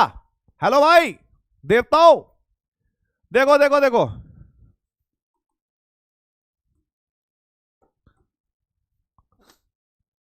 सेकंड मेथड देखो भाई, फ्रॉम डाइएजोनियम सॉल्ट। ये रिएक्शन आप ऑटोमेटिक पढ़ चुके हो, कोई बताने की जरूरत नहीं है। आप लोगों को ध्यान रखना है, यहां पर मेरे पास प्राइमरी या कह सकते हो भाई एनिलीन होती थी। मैं इसकी रिएक्शन करवाता था किसके साथ भाई? HNO2 के साथ, वो भी कब? 0 से 5 डिग्री सेल्सियस पर। या फिर हमारे पास मिक्सचर होता था NaNO2 प्लस HCl का, याद होगा आप लोगों को, है ना? याद आ गया? यहां पर A बनेगा और A को हम क्या करेंगे? बॉइल कर देंगे, बॉइल, बस बॉइल का मतलब पानी डाल देंगे और खत्म। आपके पास B बन जाएगा। आपको बताना है कि A क्या है, B क्या है। आपको याद होगा ये रिएक्शन हम ऑलरेडी कर चुके हैं गटरमान रिएक्शन में और सैंडमेयर रिएक्शन में, कि प्राइमरी एमीन जो होती थी उसको हम डाइएजोनियम सॉल्ट में बनाते थे। और मैंने आपको यह भी बताया था बेटा, डाइएजोनियम सॉल्ट जो होते थे ना, अगर वो एलिफेटिक है, नॉर्मल एलिफेटिक है, तो वो तो हाईली अनस्टेबल होते थे, उनसे तो हमेशा ही अल्कोहल बनता था। लेकिन अगर मेरे पास बेंजीन वाले डाइएजोनियम सॉल्ट है तो ये फिर भी स्टेबल होते थे। अगर मैं पानी के साथ यहां पर उबालूंगा तो पानी भी क्या है, यहां पर उबालने का मतलब पानी होता है, पानी न्यूक्लियोफाइल है और ये बेस्ट लिविंग ग्रुप है, तो ये इस पर अटैक करेगा, ये यहां जाएंगे, वापस आएंगे, निकल जाएगा, जैसे पहले रिएक्शन हुई थी।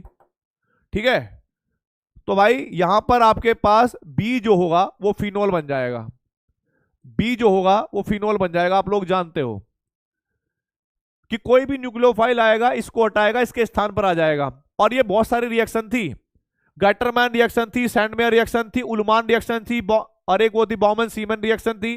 ठीक है, और ये थी बॉइलिंग वाली रिएक्शन थी। ठीक है, ठीक है क्या भाई? ये पढ़ी हुई है तुमने, डाइजोनियम सॉल्ट से फिनोल बनाना, डाइजोनियम सॉल्ट से फिनोल बनाना। यस,